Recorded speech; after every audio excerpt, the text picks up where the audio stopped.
Hey class, I hope you're having a great day. Let's take a look at a few problems here that you might encounter in the homework and how those work out. Okay, so we have a couple rules we need to look at. For the homework, if you have 10 to the a power divided by 10 to the b power, that's equal to 10 to the a minus b power. That just means we can combine the exponents by subtraction. Likewise, if we have 10 to the a power multiplied by 10 to the b power, the rule says that we can add the exponents, so a plus b. All right, so we can apply these two mathematical rules to our homework. The first problem we'll look at is, let's say we've got 10 to the 8th divided by 10 to the 6th power. All right, so that would correspond with our first rule up here, which means we subtract the exponents, 8 minus 6, so that would equal 10 to the 2nd power. Notice we have the power 2. With a 10, that means we actually have two zeros. So that's equivalent to 100. Let's take a look at this next example down here. Let's say we have 10 squared times 10 cubed. All right, so that rule says we're going to add the exponents. 10 to the 2 plus 3 power is 10 to the 5th. Now, like above, the exponent means how many zeros we'll have. So it looks like we'll have 5 zeros. And that would make it 100,000. All right, so those are the two rules that we need to encounter in the homework: division, multiplication. These other problems, we're going to have to just simplify the tens and then break it down. There are no rules that go along with this one. Let's say we have 10 to the 4th plus 10 to the negative 1 power. So we'll look at these individually. 10 to the 4th is 10,000. We have 4 zeros. Now 10 to the negative 1 is the same thing as writing 1 over 10 to the 1st. A negative exponent can go down here, become positive in the denominator. So that's basically 1 over 10, 1/10, which is 0.1. All right, so that is plus 0.1. Now, feel free to use your calculator whenever you need to. If you don't want to do this in your head or by hand, that's why we have calculators. They can help you with this simple math. So if we add these together, we get 10,000.1. Very simple. All right, now the next one I want to look at is if we have maybe a subtraction. Let's say maybe 10 to the 4th minus 10 cubed. Okay, so 10 to the 4th has 4 zeros. 10 cubed has 3 zeros. So we're looking at 10,000 minus 1,000. Subtract would be 9,000. So that's a look at the homework for the beginning, maybe the first few problems. Now, if we go on and look at some other problems, we have some simple conversions that you'll see. Conversions. There's a list of conversions in the handout I have posted, and in my math lab, sometimes they're in there under the individual questions. So if we look at this conversion about liters, we have 1 liter is equal to 1.057 quarts. So if the problem asked to convert liters into quarts, we would use this conversion in this way. We'd say we have 10 liters. How many quarts do we have?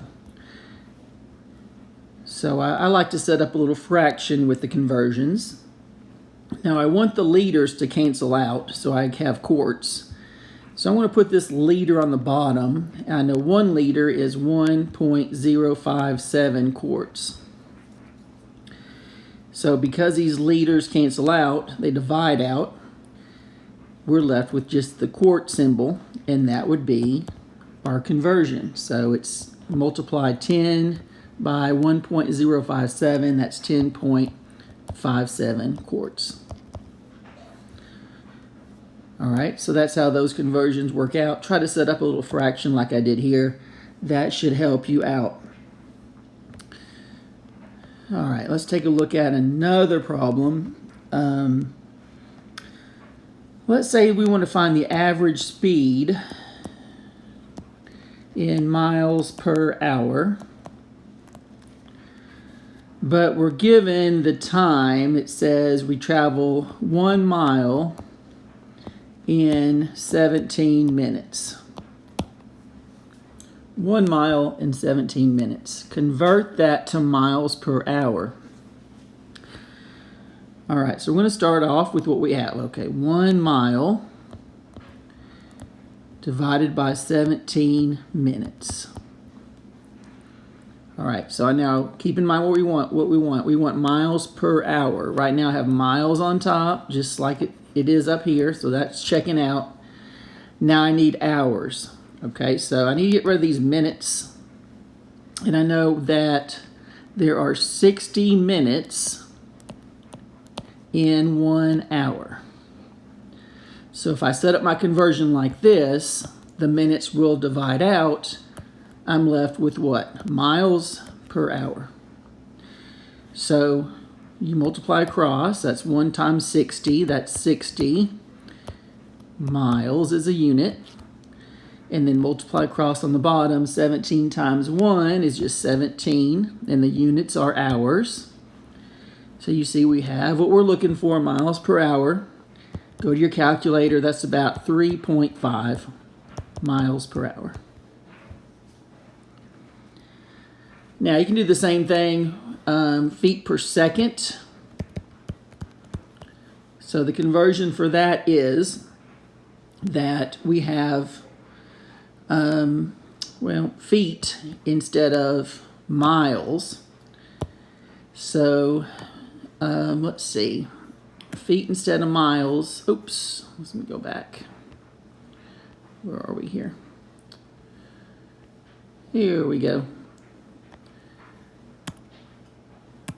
Okay, why is it doing that? I don't know.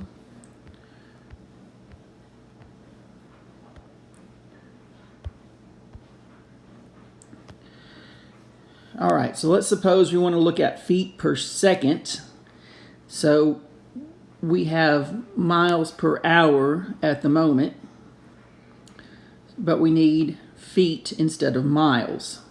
Okay, so if we look at our conversions, we can find that 1 mile is equal to 5,280 feet. So let's convert this into feet per second. Okay, so this is a new problem that we're going to work.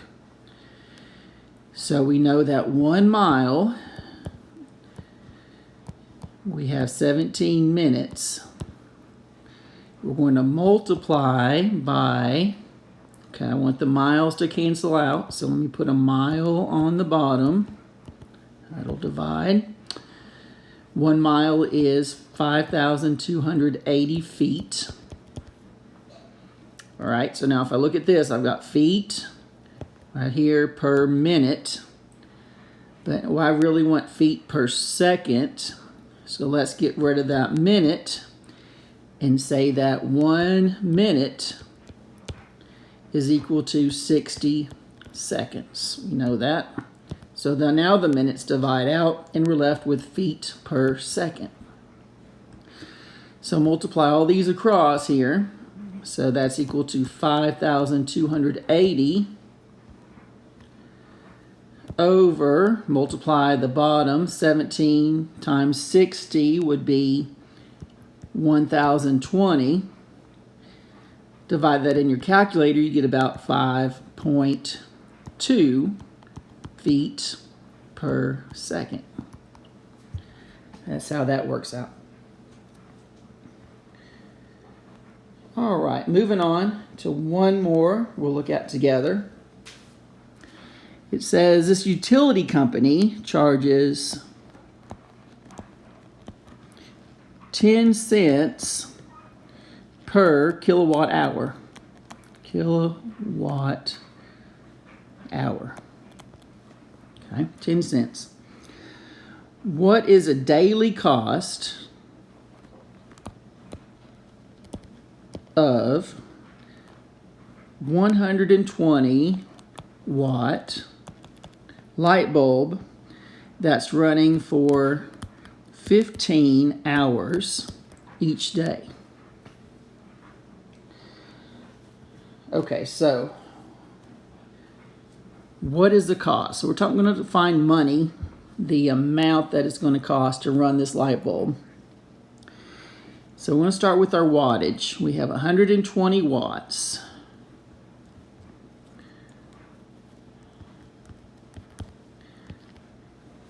Okay, we're going to multiply that by our conversion.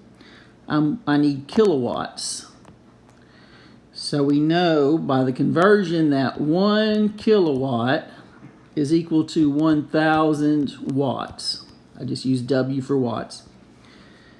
So that will now cancel out the watts, and I'm left with kilowatts. All right, so I really need kilowatt hours.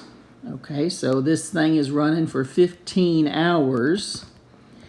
So if I multiply it by 15, I have kilowatt hours. You can say 15 over 1. Or just 15. So I'm going to multiply across the top 120 times 15. I'm going to divide by 1,000. That is 1.8 kilowatt hours. All right, now how much will I get charged? Okay, well, I'm charged 10 cents per kilowatt hour. So I'm just going to take my 1.8, multiply it by 10 cents, 0.10, and that is just 18 cents for the cost.